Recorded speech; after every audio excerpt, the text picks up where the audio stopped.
নির্বাচনের পক্ষে দেশের জনমত, ৭৫% মানুষের আশা তুলে ধরলেন ফারুক। নির্বাচনের দাবি বাড়ছে, চাপ কি এখন সরকারের কাঁধে? জোর করে নয়, জনগণের ভোটেই ক্ষমতায় আসতে চায় বিএনপি। জয়নুল আবেদিন ফারুক।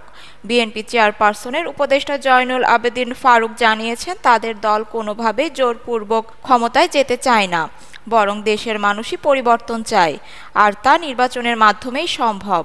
রোববার ৪ই মে জাতীয় প্রেস ক্লাবের সামনে আয়োজিত এক প্রতীকী অবস্থান কর্মসূচিতে তিনি বলেন, সারা দেশে ৭৫% মানুষ আজ নির্বাচন চায়। দেশের জনগণ গণতন্ত্রে বিশ্বাস করে, তারা ভোট দিতে চায়, সিদ্ধান্ত নিতে চায় কে দেশ চালাবে। তিনি আরও যোগ করেন, বর্তমান পরিস্থিতিতে নির্বাচনই একমাত্র সমাধান হতে পারে, আর এই জন্য সব রাজনৈতিক দলকে সম্মিলিতভাবে আলোচনায় বসার আহ্বান জানান তিনি বলেন, বিএনপির একটি জনগণনির্ভর দল, তাই তারা বারবার সুষ্ঠু নির্বাচনের দাবি তোলে। কাগজে সংস্কারে নয়, বাস্তব ভিত্তিক ও অর্থবহ পরিবর্তনের মধ্য দিয়ে নির্বাচনের পরিবেশ তৈরি করতে হবে। তার ভাষায়, যে নির্বাচনে জনগণ রাতে ঘুমায় আর ফলাফল সকালে জেনে যায়, সেই নির্বাচন আমরা চাই না।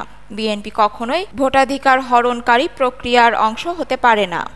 তিনি স্পষ্ট করে দেন, আমরা ক্ষমতার জন্য শেখ হাসিনার মতো ফ্যাসিস্ট পথে হাঁটতে রাজি নই, এবং আমরা জনগণের ভোটে সরকার গঠন করতে চাই গণতান্ত্রিক পথে।